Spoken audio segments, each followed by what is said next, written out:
विषय होगा हमारी भारतीय संस्कृति और खास तौर पे हमारे दार्शनिक जो स्थल हैं, जो धार्मिक स्थल हैं, जो हमारे मंदिर हैं, वहाँ के जो प्राचीन स्वरूप हैं, उन प्राचीन स्वरूप के साथ जो आधुनिकीकरण आज की सरकारें कर रही है, उसका समावेश क्या है, जो सुविधाओं का विस्तार हो रहा है, ये कितना लाभान्वित वहाँ के पर्यटकों को या धार्मिक स्थलों पर पहुँचने वाले लोगों को मिलेगा। इन्हीं विषय पर हम चर्चा करेंगे।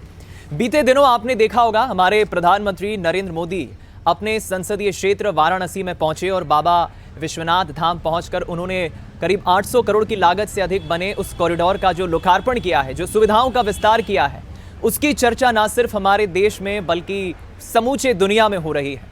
और कुछ उसी तरह का कॉरिडोर मध्य प्रदेश की ही हमारी एक धार्मिक नगरी उज्जैनी, जिसे हम उज्जैन के नाम से जानते हैं, वहाँ पर विश्व प्रख्यात बाबा महाकालेश्वर मंदिर में भी हो रहा है। और बहुत जल्द हमें बाबा महाकाल मंदिर का प्रांगण, वहाँ का कॉरिडोर एक बड़े ही बदले हुए स्वरूप में नजर आएगा, सुविधाओं का विस्तार होगा। तो ये जो प्राचीन स्वरूप है, जिसका समावेश आधुनिकीकरण के साथ, वहाँ की आधुनिक योजनाओं के साथ साथ आधुनिक सुविधाओं के साथ हो रहा है, इस पर आज की युवा पीढ़ी क्या सोचती है, इस पर आज के युवा अपनी क्या राय रखते हैं। तो चलिए मिलिए जल्दी से उन मेहमानों से जो युवा हमारे साथ शामिल हैं। सबसे पहले मैं चाहूँगा आप सभी बारी बारी से अपना नाम बताएं और अपना परिचय दें, आप क्या कर रहे हैं। नमस्ते सर, मेरा नाम सपना शुक्ला है और मैं जर्नलिज्म की स्टूडेंट हूँ। जी, आप? सर मेरा नाम प्रगति शर्मा है और मैं अभी जर्नलिज्म में पोस्ट ग्रेजुएशन कर रही हूँ। जी, नमस्कार, मेरा नाम शुभम धनगर है और मैं शिक्षा और समाज सेवा के क्षेत्र से जुड़ा हुआ हूँ और अभी बीएड द्वितीय वर्ष का छात्र। नमस्कार, मेरा नाम शुभी है और मैं अभी एक रिक्रूटर की पोजीशन पे काम करती हूँ।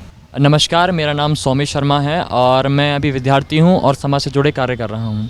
जी, नमस्कार, मेरा नाम है तुषार पाटिल, मैं आईआईटी बॉम्बे से हूँ और मैं एक समाज सेविक संस्था है मंथन, उसका हिस्सा हूँ। चलिए तो मैं चाहूँगा शुरुआत यहाँ से करते हैं और हम जानते हैं युवाओं की राय क्या है। सपना, सबसे पहले आप ये बताएं, हमारी वैसे तो भारतीय संस्कृति किसी पहचान की मोहताज नहीं है, पूरे विश्व में हमारी संस्कृति की एक अलग ही पहचान है। फिर भी एक युवा के तौर पे आप किस नज़रिए से देखते हैं हमारी भारतीय संस्कृति को, हमारे दार्शनिक स्थलों को, वहाँ के खास तौर पे प्राचीन स्वरूप को आप कैसे देखती हैं?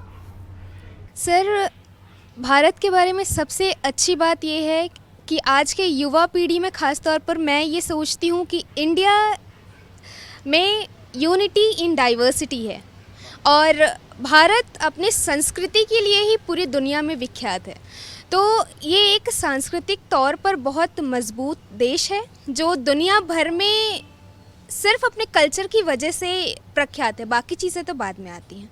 यूनिटी इन डाइवर्सिटी, बहुत अच्छा संदेश आपने दिया है। क्या कारण आप मानती है सपना? हम देखते हैं कि एक तरफ भारत के कुछ युवा या भारत के कुछ लोग ज़रूर पाश्चात्य संस्कृति की तरफ आकर्षित हो रहे हैं, लेकिन हम यूरोप से देखते हैं, फॉरेन कंट्रीज से देखते हैं, वहाँ के कुछ युवा या वहाँ के कुछ लोग भारत आते हैं, यहाँ के मंदिर, दार्शनिक स्थल या यहाँ की संस्कृति परंपराओं से जो आकर्षित होते हैं, इसके पीछे क्या कारण मानती हैं आप? सर, इसके पीछे सबसे बड़ा कारण ये है कि जो हमारी संस्कृति है वो ज़मीनी तौर पर इतनी जुड़ी हुई है कि उसका जो एसेंस है वो इतना पवित्र और इतना ब्रॉड है कि पूरी दुनिया से लोग सिर्फ खींचे चले आते हैं। आज हम भी देखते हैं युवा के तौर पर, जब हम मंदिर में जाते हैं तो हम भी वहाँ रम जाते हैं उस माहौल में। वो इतना पवित्र वातावरण होता है कि हम हर चीज़ दुनिया की जो मोह माया या जिसमें भी हमारा मन विचलित होता है, हम शांत हो जाते हैं। तो इसलिए वो जो माहौल होता है बहुत ही पवित्र होता है। चलिए, तो यानी सपना कभी ये सोचती है, कभी सपना के जहन में विचार आता है कि I am proud to be an Indian, जिस भारतीय संस्कृति में मैं रहती हूँ, भारत में जिसमें जन्म लिया है, वाकई गौरवान्वित करने वाली बात है। बिल्कुल sir, I am an proud Indian. चलिए प्रगति, आप क्या सोचती हैं? जिस तरह से एक नया दौर है, हम 21वीं सदी के युवा हैं, एक तरफ हमारी भारतीय संस्कृति, हमारे दार्शनिक धार्मिक स्थल, वहाँ की प्राचीन स्वरूप की वहाँ की परंपराएं, और अब सुविधाओं का विस्तार जो सरकारें कर रही हैं, क्या आने वाले वक्त के लिए ये दार्शनिक स्थल या ये जो धार्मिक स्थल जहाँ पे विस्तारीकरण हो रहा है, ये आने वाली जनरेशन के लिए, आने वाली पीढ़ी के लिए क्या एक आइकन रहेंगी? कैसे आप देखती हैं? सर, इंडिया को पहले तो हम वर्सेटाइल कंट्री बोलते हैं, जहाँ पे बहुत सारे धर्म हैं, बहुत सारे त्यौहार मनाए जाते हैं और एकजुट होके सब एक साथ इन त्योहारों को मनाते हैं, साथ रहते हैं। तो हमारे युवा को भी वो सीख मिल रही है एकजुट एकजुटता के साथ साथ रहने की। हमारे भारत को तीर्थ सैलानी देश कहा जाता है, जहाँ पे अधिकतर लोग जो हैं तीर्थ यात्रा करते हैं। तो अगर हमारे युवा को भी ये जो संस्कृत हमें सीख मिल रही है, भारतीय संस्कृति की सीखने को मिल रहा है, तो मुझे लगता है इससे अच्छी चीज़ और क्या हो सकती है कि हम इसको सीख रहे हैं, आगे जनरेशन को भी हम इसे फॉरवर्ड करेंगे। साथ ही आधे से ज़्यादा लोग यहाँ पे तीर्थ यात्रा करते हैं, उससे हमारी इकोनॉमी को भी बहुत ज़्यादा फ़ायदा मिलता है। हम कहते हैं युवा डेवलपमेंट की बहुत बात करता है, तो अगर हमारा जो देश है आर्थिक तौर पे, अगर सुपर पावर हमारी आर्थिक तौर पे हम मजबूत होंगे, तो इतने सारे सैलानी तीर्थ यात्रा करते हैं, उससे हमारी इकोनॉमी बढ़ेगी और मुझे लगता है इससे अच्छा और क्या हो सकता है। बिल्कुल, इकोनॉमी ये तो एक महत्वपूर्ण सेगमेंट है ही। मैं लौटूंगा आपके पास। सोमेश, आप क्या मानते हैं? सबसे पहले तो मुझे ये बताएं, मैं देखता हूँ आज का एक युवाओं का ग्रुप या एक युवा पीढ़ी की वो टोली अगर हैंग आउट करने के लिए कहीं जाती है तो उनके जहन में ये विचार होता है कि हम राजस्थान के फलाना फोर्ट पर जाएंगे, हम गोवा के बीच पे जाएंगे। अमूमन बहुत कम ऐसे ग्रुप दिखते हैं जो शायद दार्शनिक स्थलों को अपनी हैंग आउट ट्रिप में शामिल करते हैं कि हम दक्षिण के उस मंदिर में जाएंगे, हम नॉर्थ के उस मंदिर में जाएंगे, वहाँ की संस्कृति, वहाँ के प्राचीन स्वरूप से हम रूबरू होंगे। क्या कभी आपने ऐसी कोई ट्रिप प्लान की है दोस्तों के साथ? कभी ऐसे किसी ट्रिप पर गए हैं आप? अवश्य ही सर, हमारा जैसे उज्जैन का महाकालेश्वर मंदिर है, तो वहाँ पर हमारा ये समूह ट्रिप हुआ था और हमने जो एक अंतर देखा है कि पाश्चात्य के प्रति हमारा जो झुकाव है जिन कारणों से हो रहा है, एक तो यह है कि उनका जो प्राचीन प्रभाव रहा है हम पर, वो उसने जड़ें ले ली हैं। और साथ ही जैसे कि अब परिवर्तन काफ़ी अच्छा हो रहा है, सरकार के जो कदम उठ रहे हैं वो सुविधाओं के जरिए भी उसे बदल रही है और कुछ ऐसी भी बसें वस्तु रही हैं जिनके कारण हम उसे जान नहीं पाए थे। तो अब जो उभार करके आ रहे हैं, जैसे कि अभी यह काशी परियोजना जो है, उसमें 40 जो प्राचीन मंदिर थे जो गुम से थे, अब उनका एक जीर्णोद्धार हो रहा है। तो एक कहीं ना कहीं कहा जाए तो युवाओं को इसमें एक रुचि जो है वो बढ़ना आरंभ होगी और अवश्य ही इसका प्रभाव काफ़ी सही रहेगा। कुछ कठिनाई या कुछ परेशानी आप देखते हैं? जैसे उदाहरण के तौर पे अगर मैं दक्षिण के किसी मंदिर, मैं अगर रामेश्वर जाता हूँ तो नो डाउट दक्षिण के अधिकांश मंदिरों में मैनेजमेंट बड़ा तगड़ा है, सुविधाओं का भी वहाँ पर काफ़ी विस्तार है। लेकिन एक जो शायद परेशानी मुझे वहाँ पर आती है, मैं देखता हूँ कि भाषा। मैं मालवा से आता हूँ, मध्य प्रदेश से आता हूँ, जब मैं दक्षिण के एक मंदिर पहुँचता हूँ तो वहाँ सबसे बड़ा चैलेंज मेरे लिए वहाँ की भाषा होता है। वहाँ की तमिल केरला भाषा से शायद मैं इंटरेक्ट नहीं कर पाता हूँ। तो सरकारों को इस दिशा में आपको क्या लगता है कि कुछ एक नया, कुछ क्रिएटिव, कुछ अनूठा एक इस दिशा में प्रयास करना चाहिए कि अगर नॉर्थ से कोई पर्यटक दक्षिण की तरफ आ रहा है, वहाँ की संस्कृति, वहाँ के प्राचीन स्वरूप को जानने के लिए आ रहा है, क्या एक विकल्प हो सकता है? इस बात में अगर देखा जाए तो एक जो मैनेजमेंट, जैसा कि आपने भी कहा कि काफ़ी सुदृढ़ उनका पूरा मैनेजमेंट होता है, तो उसी में वो एक व्यक्ति या फिर एक टूर गाइड हो सकता है जिसे वो इस तरह से तैयार करें कि वह जो भाषीय दिक्कत होती है उसके बारे में निराकरण कर सके। और इसमें एक रोजगार का भी काफ़ी अच्छा अवसर रहेगा युवाओं के लिए। और एक युवा अगर अनेक भाषाओं को जानता है तो वह 2 राज्यों को कनेक्ट कर पाएगा और एक संस्कृति के लिए एक, जैसा कि अभी सपना जी ने भी कहा और प्रगति जी ने भी कहा कि अनेकता में एकता और बहुतता जो भारत की एक काफ़ी अच्छी शान भी है और एक बात है, तो उसके लिए भी एक काफ़ी अच्छा सुविधाजनक अवसर हो सकता है। बिल्कुल ठीक कहा आपने। शुभम, मैं चाहूँगा अब आप अपनी बात रखें। देखिए, सरकारों की कोशिश तो यही है, जिस विषय पे हम चर्चा कर रहे हैं, सरकार की कोशिश है कि जो पर्यटक या जो श्रद्धालु मंदिर आते थे उनका पहुंचना आसान हो, सुलभ हो, उनको और सुविधाएं मिले।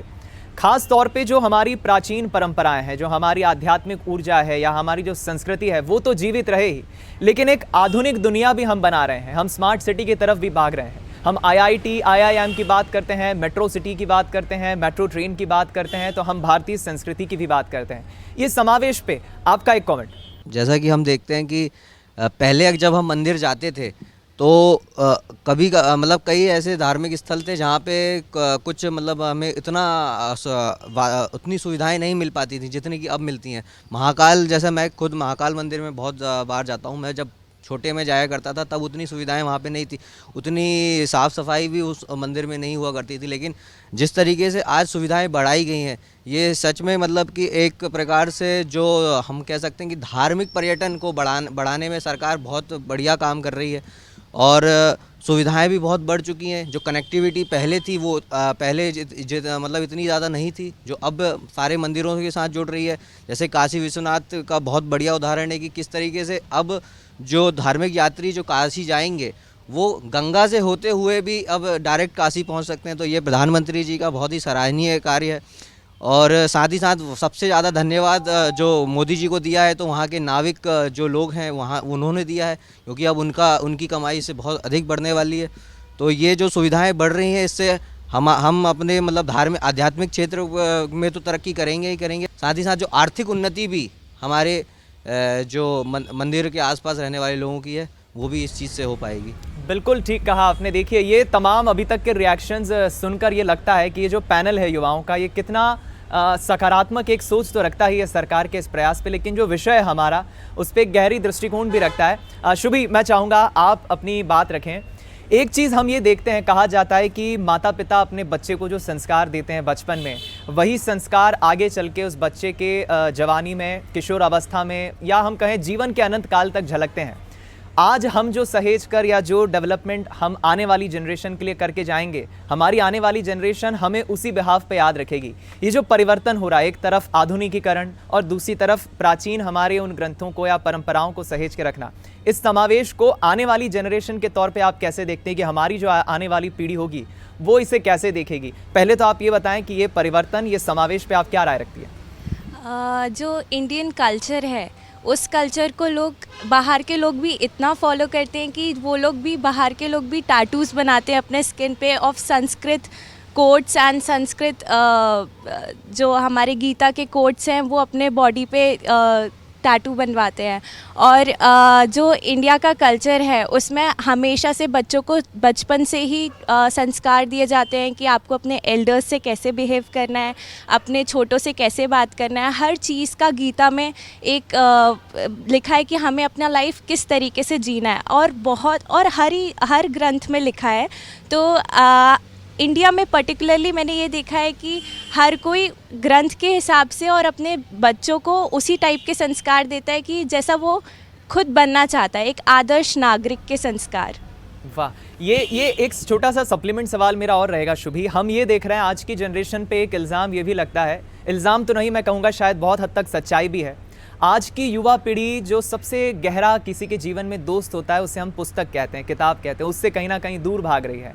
ये टेक्नोलॉजी ने, ये मोबाइल ने हम सबका जीवन इतना बदल दिया है, हम इंटरनेट फ्रेंडली हो गए हैं, हम मोबाइल से दूर नहीं जा सकते।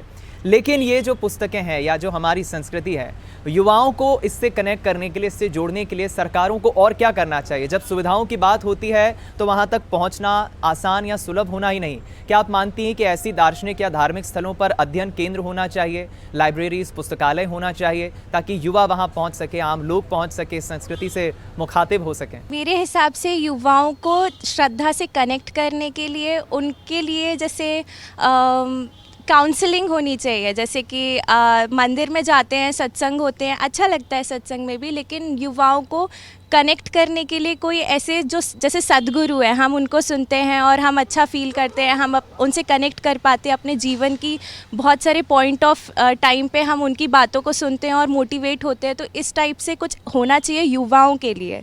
जैसे कि सत्संग चलते हैं वो बहुत ही ओल्ड स्कूल टाइप से कि उसमें बच्चे कनेक्ट नहीं कर पाते और ऑर्थोडॉक्स भी रहता है वो बहुत बार। तो इस वजह से मेरे हिसाब से काउंसलिंग होनी चाहिए युवाओं को कनेक्ट करने के लिए। और जो भी हमारे वो है पंडित जी या फादर, वो लोग युवाओं से डायरेक्टली कनेक्ट करें और उनके लेवल पर आके उनसे बात करें, तो शायद युवा जल्दी कनेक्ट होगा श्रद्धा से। बिल्कुल, बहुत अच्छी बात शुभी ने कही है। तो लेकिन एक सवाल ये भी है, जो काउंसलिंग का जिक्र शुभी ने किया है कि काउंसलिंग होना चाहिए, काउंसलिंग करेगा कौन? इसके लिए तो हमें एक मैन पावर भी चाहिए, हमें ऐसे युवा भी चाहिए देश में जो समाज सेवा तो कर ही रहे हैं, लेकिन इस क्षेत्र को बढ़ावा देने के लिए, संस्कृति को बढ़ावा देने के लिए दिल से, अपनी इच्छा शक्ति से अपना कंट्रीब्यूशन, अपना योगदान दें। इसके लिए फिर युवा कहाँ से आएंगे? सर, जैसा कि बात हुई थी कि एक पूरी सुदृढ़ परियोजना अगर बनती है, जिसमें जैसे कि अगर पहले लिया जाए, सरकार यदि किसी तरह का एग्ज़ाम रखवाती है तो उसमें युवा अपनी रुचि काफ़ी बढ़कर दिखाते हैं। उसी प्रकार से यदि एक परियोजना इस तरह की बनी जाए जिसमें कि आप किसी मंदिर जो होते हैं उनमें एक प्रॉपर मैनेजमेंट बैठे जो उस मंदिर का प्राचीन इतिहास एक रोचक तरीके से प्रस्तुत करे, तो युवाओं को रोमांच हमेशा से पसंद रहता है और रहेगा भी। तो इसका प्रभाव उन चीज़ों पर काफ़ी अच्छा पड़ेगा कि सत्संग जो होता है उसे, जैसे जैमिंग अगर देखा जाए पाश्चात्य शब्द है और उसमें जो जैमिंग होती है वो काफ़ी युवाओं को पसंद आती है, उसी का यदि सांस्कृतिक वर्जन और कल्चरल में उसे मर्ज किया जाए तो एक नया ही प्रभाव देखने को मिलेगा और अवश्य ही लगता है कि इससे युवा प्रभावित भी होंगे। क्या बात है, बहुत अच्छी बात आपने कही है। मैं आपसे चाहूँगा आप जवाब। तुषार, एक इल्ज़ाम युवा पीढ़ी पर यह भी लगता है कि कहीं ना कहीं युवा पीढ़ी मंदिर या दार्शनिक स्थल या धार्मिक स्थल जाने से ठिठकती है। युवा पीढ़ी डिस्को पब पहले जाना पसंद करेगी, लेकिन ऐसे दार्शनिक स्थल जहाँ की संस्कृति है, जहाँ की ऐसी प्राचीन परंपराएं हैं या ऐसी विशालता है जिससे शायद हम भिन्न नहीं हैं, हम परिचित नहीं हैं, ये इल्ज़ाम जो युवा पीढ़ी पे लगता है, इसके पीछे क्या कारण आप मानते हैं? या आज का आधुनिकीकरण, ये व्यवहार, या कहाँ कमी आप पाते हैं? मेरा मानना ये है कि अगर कोई धार्मिक स्थल के आसपास नेचुरल चीज़ें हैं तो वहाँ युवा जाना बहुत पसंद करेंगे, और धार्मिक स्थलों पे अगर पीस मिल रहा है तो कोई क्यों नहीं जाएगा। आजकल की ज़िंदगी में बहुत स्ट्रेस होता है, मतलब छोटे छोटे बच्चों को आजकल स्ट्रेस होने लगता है, पता नहीं किस बात का। तो वो स्ट्रेस दूर करने के लिए अगर धार्मिक स्थल से उनका स्ट्रेस दूर होता है तो लोग जाएंगे। लेकिन ऐसा होता है कभी कभार कि उनको लगता है कि इससे स्ट्रेस दूर नहीं होगा या उनकी परेशानी दूर नहीं होगी, लेकिन अगर वो जाएँ तो ये अलग पॉइंट ऑफ व्यू है, ये मेरा पॉइंट ऑफ व्यू है कि उससे स्ट्रेस दूर हो सकता है और पॉजिटिव थिंकिंग आ सकती है, पॉजिटिव एटीट्यूड होगा लाइफ की तरफ। बिल्कुल ठीक कहा आपने। तुषार ने जो एक मुझे लिंक दी है, प्रगति मैं आपसे चाहूँगा आप इस पर जवाब दें। एक हम चीज़ ये भी देखते हैं कि आज की जो हमारी जीवन शैली है, हमारे ऊपर जॉब का प्रेशर है, स्टडीज़ का प्रेशर है। आधुनिक ज़माने में एक युवा पीढ़ी जब 18, 19, 20 साल के बाद आगे बढ़ती है अपने फ्यूचर को प्लान करने के लिए, तो कई जिम्मेदारियाँ होती हैं और प्रेशर होता है। हम एक तरफ देखते हैं युवा पीढ़ी फास्ट फूड की तरफ आकर्षित हो रही है, लेकिन जब इस तरह के धार्मिक स्थलों पर हम देखते हैं योग सेंटर होते हैं, वहाँ पर आपको एक संतुलित आहार भोजन देने की एक प्रक्रिया होती है, जिसका जिक्र तुषार कर रहे हैं कि ये पीस आए कहाँ से। ये जो धार्मिक स्थलों में जो समावेश हो रहा है आधुनिकीकरण और प्राचीनता का, यहाँ पर जो सुविधाओं की हम बात कर रहे हैं, तो ये योग सेंटर हो या फिर वहाँ पे एक संतुलित आहार देने की एक भोजशाला हो, ये कितना महत्वपूर्ण रोल अदा करती है? सर, मुझे लगता है अब धीरे धीरे जो युवा है वो इस चीज़ को समझ रहा है, इसकी ओर जा रहा है। और जहाँ हम ट्रेंड जो हमारे चल रहे हैं, हम मंदिरों को मंदिर इतना नहीं जाते हैं, पब ज़्यादा जाते हैं, उसकी बजाय अब जो आजकल का यूथ है वो मंदिर भी जा रहा है, उसके बारे में बात भी कर रहा है। मुझे लगता है इसका कारण शायद जो सरकार ज़ोर दे रही है, अभी जैसे काशी में भी कॉरिडोर का निर्माण हुआ है तो उनके बारे में बात हो रही है, तो यूथ का भी उस तरफ ध्यान जा रहा है। बाकी जैसे कि आपने आहार की बात की, तो उस पे मैं ये कहना चाहूँगी कि जैसे गुरुद्वारा है, वहाँ पे खाना मिलता है, तो जो मेरे भी जितने फ्रेंड्स हैं हम लोग भी गुरुद्वारा जाया करते हैं, वहाँ पे जो लंगर जिसे बोलते हैं मिलता है उसे खाते हैं, तो वो एक एक्साइटेड चीज़ हो जाती है हमारे लिए कि और वो लंगर का खाना भी इतना स्वादिष्ट होता है कि हम लोग बहुत चाव के साथ उसे खाना पसंद करते हैं और जाते भी हैं। तो अगर ऐसे ही खाना जैसे कि ऐसे ही कुछ एक्साइटिंग और भी अगर कुछ मिलता है तो यूथ उसको ज़रूर फॉलो करना पसंद करती है और कर भी रही है। आप प्रगति आखिरी बार किसी धार्मिक स्थल या किसी धार्मिक स्थान अगर आप गई हो तो वो कौन सा स्थान था? वहाँ के किस चीज़ ने आपको आकर्षित किया? सर, लास्ट तो मैं अभी मथुरा वृंदावन ही गई थी।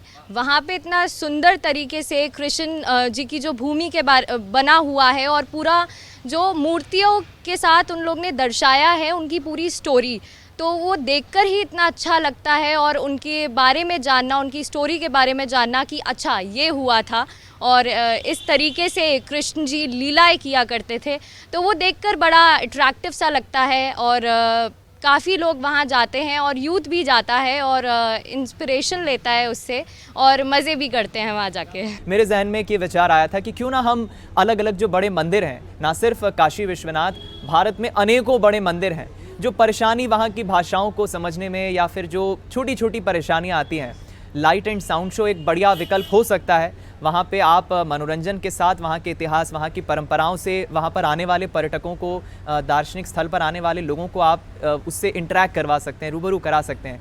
टेक्नोलॉजी का हम या फिर सरकारें और कैसा बेहतर उपयोग ले सकती हैं, क्या सोचते हैं आप इस बारे में? जी हाँ, बिल्कुल, मुझे लगता है टेक्नोलॉजी को ज़रूर मंदिरों से जोड़ना चाहिए, इससे कि लाइट एंड शो एक बहुत अच्छा अपने आप में एक मतलब कारगर मतलब तरीका हो सकता है, जिससे कि युवा अपने सांस्कृतिक इतिहास को जाने, अपने ऐतिहासिक पृष्ठभूमि को जाने कि ये मंदिर यहाँ पे कैसे है, इस मंदिर का इतिहास क्या है, क्या पौराणिक कथाएं वहाँ से जुड़ी हुई हैं। ये सारी चीज़ें अगर हम लाइट एंड शो के माध्यम से या टेक्नोलॉजी के माध्यम से युवाओं तक पहुँचाएँ तो युवा इससे बिल्कुल आकर्षित होगा, और इससे वो और भी मतलब अधिक प्रभावशाली तरीके से हम आध्यात्मिक ज्ञान और सांस्कृतिक ज्ञान को युवाओं तक और साथ ही साथ पूरी दुनिया तक, जैसे कि हम आज कहते हैं कि युवा तो ग्लोबल हो चुके हैं, तो सब पूरी दुनिया तक पहुंच पाएंगे, और इससे हम आगे चलकर फिर एक विश्व गुरु बनने की और आगे एक कदम हो सकता है ये।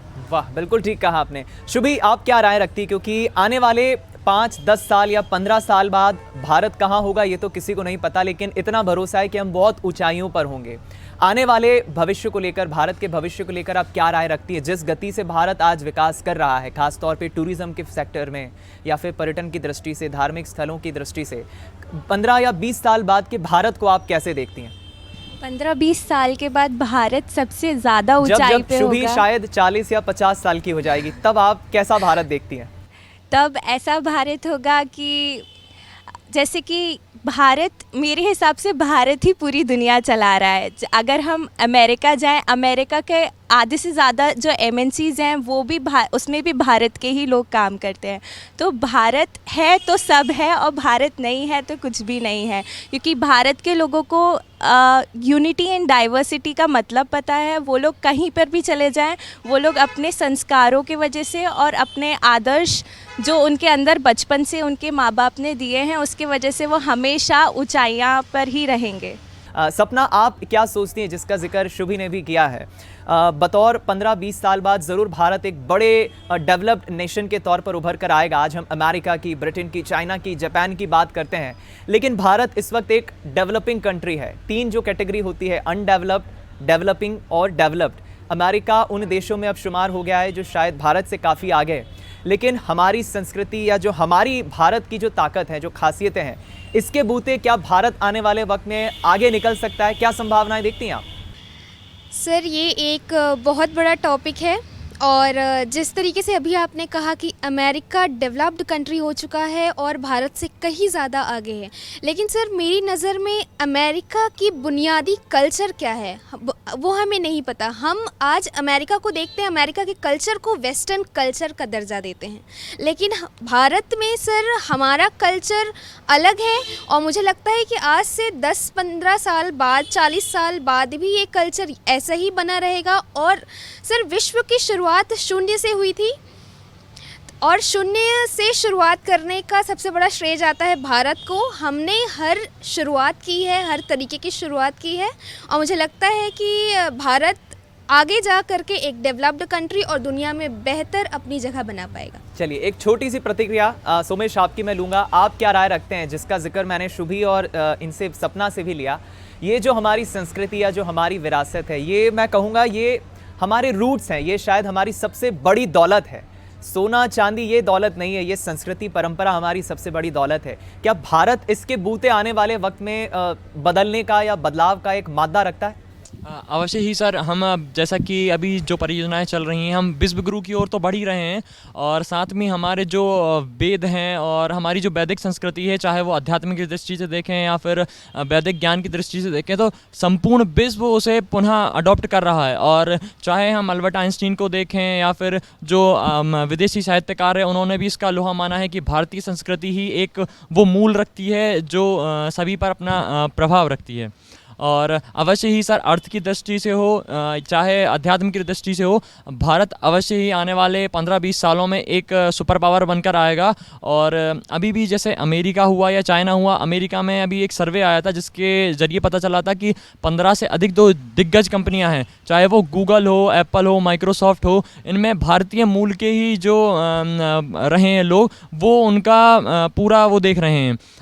तो अवश्य ही यह बात है कि जैसे जैसे युवा पुनः अपने सनातन की ओर बढ़ेगा तो अवश्य ही हम इसमें तरक्की करेंगे और अर्थ की दृष्टि से हो हम आगे बढ़ते रहेंगे। चलिए, आप सभी पैनल के युवाओं से जो एक चर्चा करने के बाद एक सार मैं इस चर्चा का निकाल पा रहा हूँ, वो सार यही है कि हमारी जो संस्कृति है, जो हमारा एक इतिहास रहा है, जो मान्यताएं, प्राचीन मान्यताएं रही हैं, ये हमारी शायद सबसे बड़ी दौलत है।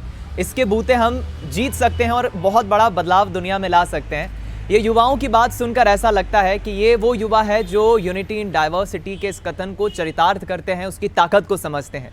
ये वो युवा हैं जो हमारी संस्कृति को सहेज कर रखना और आने वाली जनरेशन को किस तरह से उनके हाथों में सौंपना है, किस तरह से उसका विस्तारीकरण करना है। सरकार ज़रूर अपना काम कर रही है, लेकिन ये वो युवा हैं जो अपनी भागीदारी दर्ज कराना जानते हैं, अपनी जिम्मेदारी बखूबी जानते हैं, उनका कर्तव्य क्या है वो भी ये बखूबी जानते हैं। और शायद यही बड़ी सबसे बड़ी दौलत है, यही है हमारे आधुनिक भारत की ताकत। आप सभी पैनल के मेहमानों का मैं बहुत शुक्रिया अदा करूंगा इस चर्चा में शामिल होने के लिए। चलिए, इस खास चर्चा में फिलहाल इतना ही। जल्द मिलेंगे युवाओं पर केंद्रित हमारे इस खास कार्यक्रम बोलो बोलो मुंह तो खोलो में।